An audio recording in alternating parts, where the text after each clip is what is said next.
আজকে বানাবো একটা তেতো তরকারি। এই সিমগুলোকে এরকমভাবে খুলে খুলে করে নিয়েছি। ফ্রিজে কতদিন ছিল তো রান্না হয়নি, সিমগুলো একটু এরকম হয়ে গেছে, ওই জন্য সিমগুলো খুলে খুলে কেটে নিয়েছি। একটা গাজরকে এরকম করে কেটে নিয়েছি, আর একটা আলু এরকম সরু করে কেটে নিয়েছি। আর এই নিম পাতাটা দিয়ে বানাবো। প্রথমে আমি তেল গরম হয়ে গেছে, নিম পাতাটা ভেজে নিচ্ছি। এগুলো ভাজা হয়ে গেছে, নামিয়ে নিয়েছি। এবারে বড়ি নেবো, 5টা ভাজবো। বড়িটা ভেজে নেবো, 4-5টা বড়ি ভেজে নিলাম। বড়িটা আমার ভাজা হয়ে গেছে, আর তুলে নেবো। এবারে তেলের মধ্যে একটু 5 ফোড়ন, একটা কাঁচা লঙ্কা ফোড়ন দিয়ে দিলাম।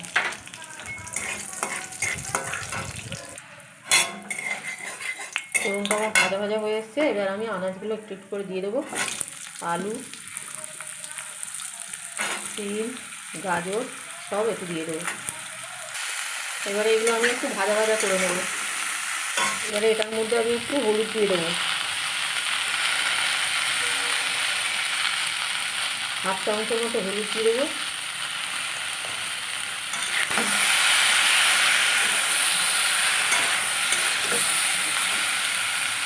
আর একটা কাঁচা লঙ্কা ভেঙে দিয়ে দিচ্ছি।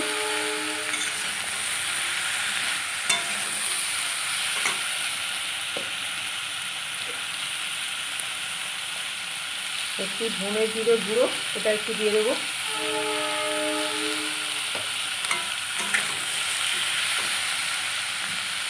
দেবো অল্প একটু চিনি, স্বাদ মতো নুন। এবারে এটা একটু ভাজা ভাজা হবে, এর জন্য আমি এটাকে ঢাকা দিয়ে দিচ্ছি। এবারে ঢাকাটা খুলে দেখবো।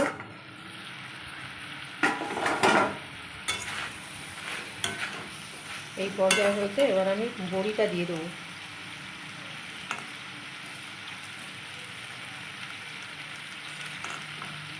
নিম পাতাটা আর একটু পরে দেবো, সব ভাজা ভাজা হবে। আলুটা মধ্যে সেদ্ধ হয়ে গেছে। এই তো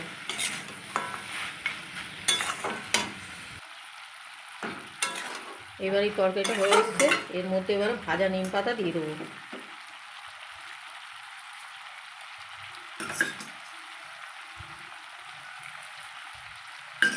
দিয়ে এবার একটু নাড়াচাড়া করে নেবো।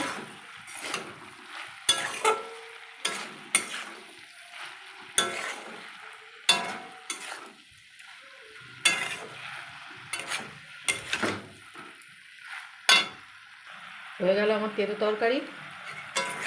প্রথম পাতে এই তেতো তেতো তরকারিটা খুব ভালো লাগবে খেতে। এবার আমি এটা ঢেলে নেব। দেখুন তরকারিটা কত সুন্দর হয়েছে, মাখো মাখো শুকনো শুকনো। প্রথম পাতে এটা খুব সুন্দর লাগবে।